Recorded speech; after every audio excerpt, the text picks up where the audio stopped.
Mara Ellison always thought love was supposed to feel like shelter, like a home built of warmth and trust. But over the course of her 14-year marriage, it had become something else entirely. Something tight around her ribs, something that made her voice small. She had once been a girl who dreamed aloud, who filled notebooks with lists of places she wanted to visit and languages she wanted to learn. She used to talk quickly when she was excited and gesture with her hands. Now she measured every tone, every sentence. She had learned the art of shrinking. Her husband, Victor Ellison, wasn't a monster. That was the problem. Monsters were easy to spot. Victor was methodical, composed, deliberate with his words. Too deliberate. He never yelled, he corrected. He never argued, he instructed. He never limited her. He simply took care of things. Because she was too trusting, or not detail-oriented enough. After years of this, Mara started believing maybe he was right. Their home was in Eastport, a coastal city with glass buildings and slate-gray skies. They lived on the north side, a quiet neighborhood where the houses all looked the same, and neighbors waved politely without ever making conversation. Mara worked part-time at the library downtown, shelving returns and managing the children's reading programs. She liked books. They didn't talk over her. They didn't sigh when she asked questions. Victor ran an import logistics firm, something about freight schedules and customs codes. He insisted Mara didn't need to know the specifics. She had stopped asking. But privately, quietly, Mara had begun changing. A tiny ember, almost too small to call rebellion, had started glowing in her chest a year earlier.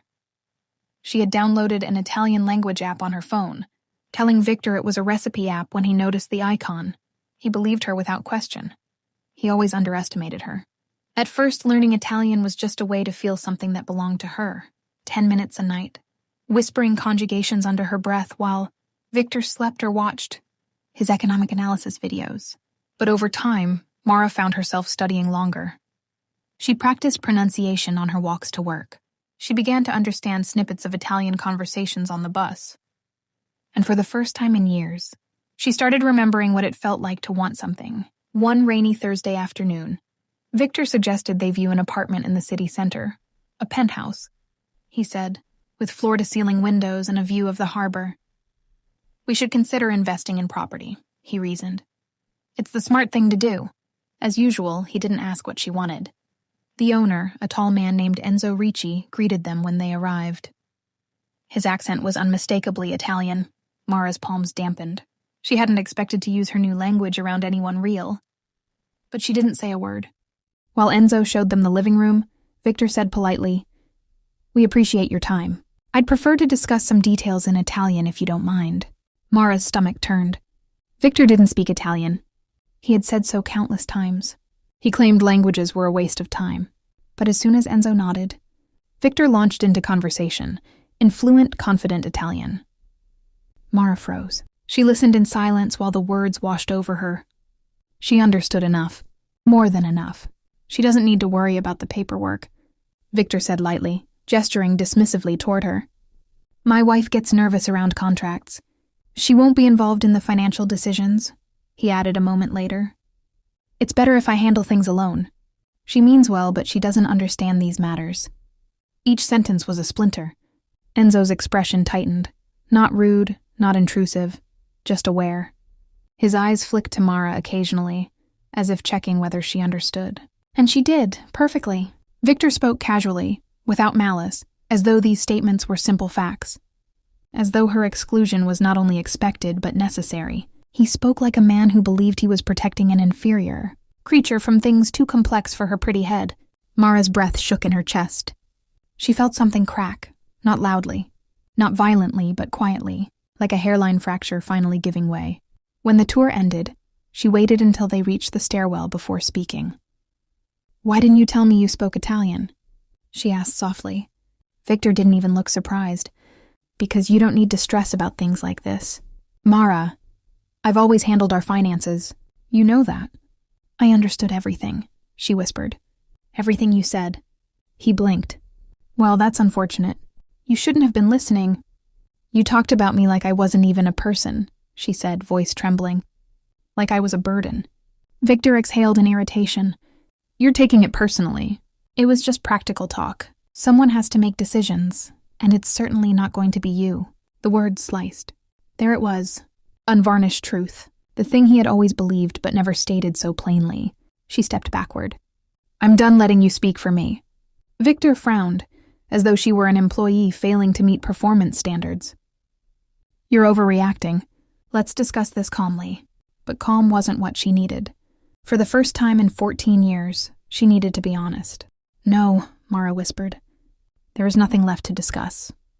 Victor stared at her for several seconds, confusion clouding his features. Then anger. Then annoyance. Finally, the practiced neutrality returned.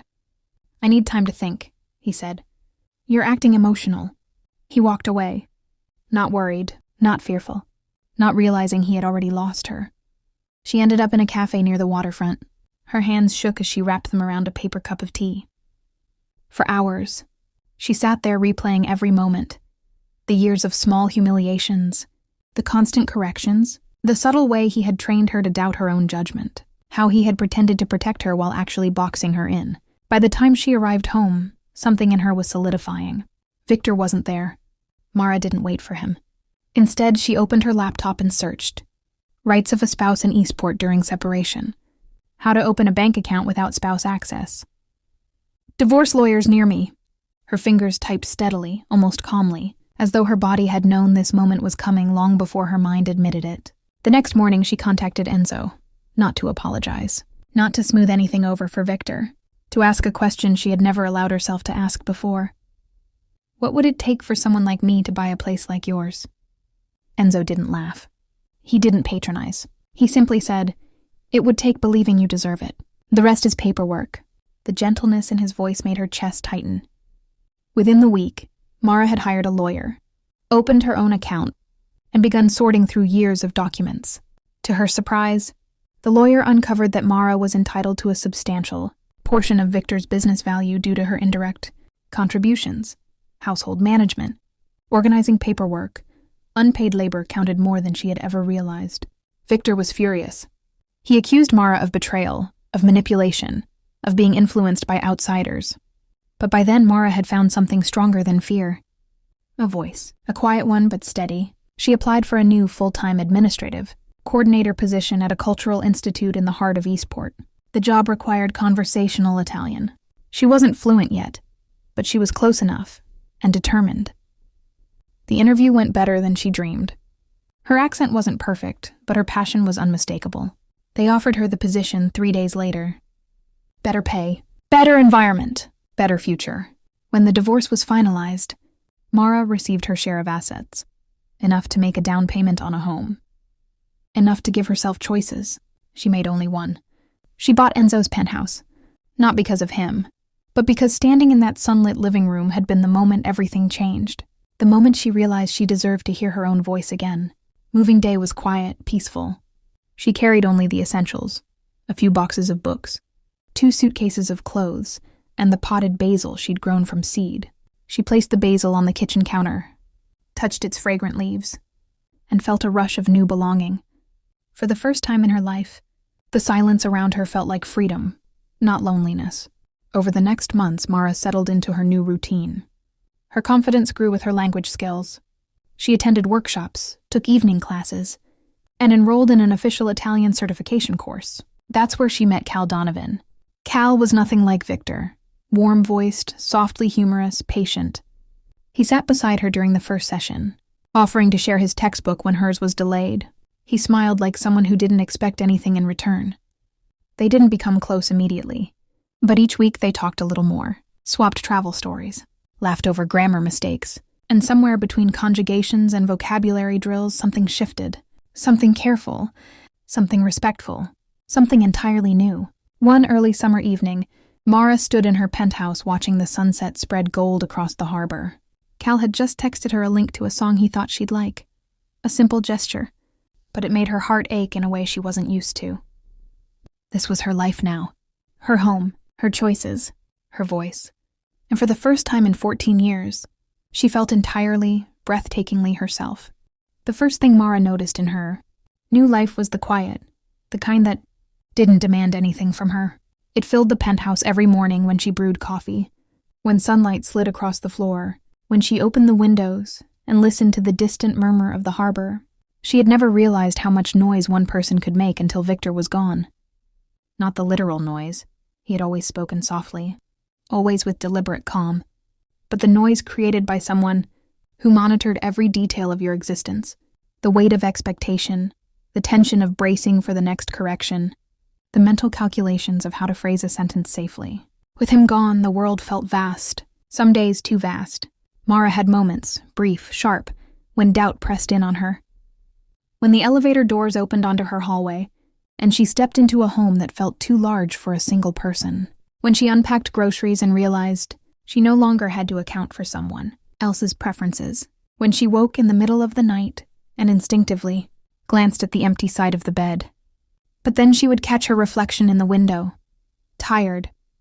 Maybe, but standing tall, and she remembered. She chose this, and that decision had been the first true thing she'd done for herself in years. Her new job at the Cultural Institute was demanding in ways she enjoyed, slightly tousled as though he had run fingers through it too many times. His laugh was soft, something that belonged naturally in the spaces between conversations.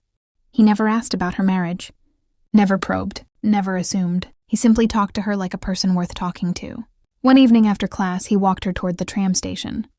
The wind was sharp, tugging at loose strands of her hair.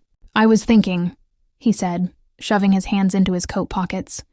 "There's a cafe near here with live music on Fridays. Would you want to go sometime? Not as a date, unless you wanted that. I just thought it might be fun." Mara hesitated. The old instinct kicked in, the one that scanned every invitation for potential conflict. What would Victor say? How would he react? What rules would she be breaking? But Victor wasn't here, and she didn't owe him anything. She inhaled, let the cold air settle in her lungs, and nodded. "I would like that." Cal's face brightened. Not dramatically, not theatrically, just a quiet, warm smile. "Great, I'll text you details." Their first evening at the cafe felt strangely natural. The place was small, dimly lit, with mismatched chairs and a stage the size of a postage stamp. A guitarist played soft melodies while people murmured over steaming mugs. Cal chose a table near the back. "This seat's the best," he said. "You can hear everything without being blinded by stage lights." When the server came for their drink orders, Cal asked, "Do you speak Italian well enough to order in it yet?" She smiled, self-conscious. "Not fluently." "Try," he said gently. "I'll help if you get stuck." Her heart fluttered in a way she wasn't prepared for. She practiced the sentence in her head, then said to the server, "Vorrei un tè alla menta, per favore." The server nodded, unfazed. Cal grinned. "That was perfect." Mara laughed quietly. "Maybe not perfect." "I said what I said," Cal replied, tapping the edge of his cup. "You're better at this than you think." She felt warmth spread in her chest. Not the kind that demanded anything. Not the kind that frightened her. Something softer. Something that invited her to breathe. They talked for hours. About music. About travel dreams. About their childhoods. About languages. Mara didn't mention Victor. Not that night. Not for weeks. She learned that Cal worked as a community counselor, helping people navigate life transitions, job changes, divorces, identity shifts. He spoke about the work with gentleness, passion, and deep respect for the people he helped. "It must be hard," Mara said once, "hearing everyone's struggles." "It's a privilege," he answered. "People come to me at their most vulnerable. I don't fix them, they fix themselves.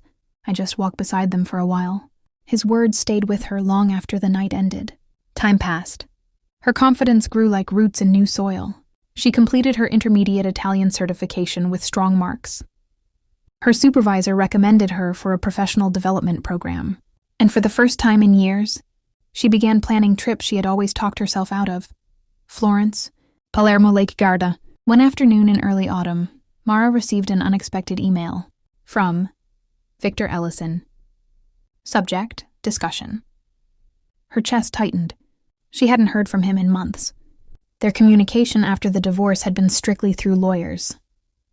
The email read, "Mara, I think we should talk. I've been doing some thinking, and I believe we made decisions too quickly. We had a life together, a stable one. I've had time to reflect, and I think you owe it to both of us to sit down and consider reconciliation. No apology, no acknowledgement of harm, no understanding, just expectation, just assumption, just Victor. For a long minute, Mara stared at the screen. Her heartbeat thudded in her ears. She could almost hear his voice layered over the words. Calm, rational, authoritative. The tone he used when he believed he was being magnanimous. But she wasn't the same woman he'd spoken over for 14 years. She typed her reply with steady hands. There is nothing to discuss. I do not want to revisit our marriage. I hope you find peace, but I have moved on. She clicked send before doubt could whisper. An hour later, Cal texted her. Finished class early. Want to grab dinner? No pressure. Mara stared at the message. Something inside her pulled open like a curtain. She texted back. Yes, I'd like that. During dinner, she didn't tell him about Victor's message. She didn't want to give it power. Instead, they talked about their favorite books and the chaos of the upcoming Institute festival. Cal noticed her quietness, though. When they stepped outside into the cool evening air, he asked gently, You okay? Mara hesitated, then decided honesty was one more act of reclaiming her voice. My ex emailed me today, she said. He thinks we made a mistake. Cal waited, letting her speak. I don't, Mara continued. Leaving was the first choice I made for myself in a very long time. I'm glad you know that, Cal said softly. And I'm here, however you need. She nodded, feeling gratitude settle warmly into her bones. Over the next weeks, their connection deepened, slowly, carefully, like the steady growth of ivy along a wall. Cal never pushed, never assumed. He asked before offering advice. He listened more than he spoke. Mara wasn't in a rush. She wasn't rebuilding for someone else. But every time Cal smiled at her, every time he remembered little details she mentioned in passing, every time he looked at her with that gentle steadiness, she felt something in herself unfold. One late winter evening, after a long day preparing for an international conference at the Institute, Mara returned home to find the penthouse glowing in soft lamplight and smelling faintly of lavender from the candle she'd left burning earlier. She set down her bag, walked to the window, and pressed her palm to the cool glass. The city sparkled below, a blanket of light stretching toward the horizon. This was her life now. Her home, her freedom, her voice. And she had built it, piece by piece. Her phone buzzed. A message from Cal. Thinking of you today. Hope it went well. Mara smiled. She typed back, It did. Thank you. After a pause, she added, Would you like to come by for dinner this weekend? I'd like to cook for you. The response was immediate. I'd love that. That weekend became the beginning of something new, something deeply respectful, unhurried, built on genuine care. Cal arrived with flowers and a nervous smile, and Mara laughed for the first time all day. They cooked together, bumping elbows and trading jokes in half Italian. When he kissed her goodnight, he paused first, waiting. Always waiting, just to be certain she wanted it too. She did. It was the softest kiss she'd ever known. Months passed in a gentle rhythm. The Institute thrived under Claudia's direction, and Mara grew into one of its most trusted coordinators. She traveled to Italy for the first time, alone, and cried quietly, in her hotel room the first night, overwhelmed by the miracle of being somewhere by choice, not permission. She visited lakeside villages, wandered through ancient streets, and spoke Italian with proud clumsiness to patient strangers. When she returned home, Cal met her at the airport. How was it? He asked, taking her bag with an easy smile. Life-changing, she whispered. I'm glad. She realized then that she no longer carried the weight of her old life. She remembered it, yes, but it no longer defined her. A year after leaving Victor, Mara stood again at her penthouse window, watching dawn spill over the harbor. She was holding a mug of tea, her basil plant thriving beside her, its leaves stretching toward the morning light. She breathed in deeply. This was who she was now, a woman who chose her own home, her own language, her own path, her own voice. The doorbell rang. Cal stood there with a book in one hand and pastries in the other. I thought we could have breakfast together, he said, his smile shy. Mara opened the door wider. Come in,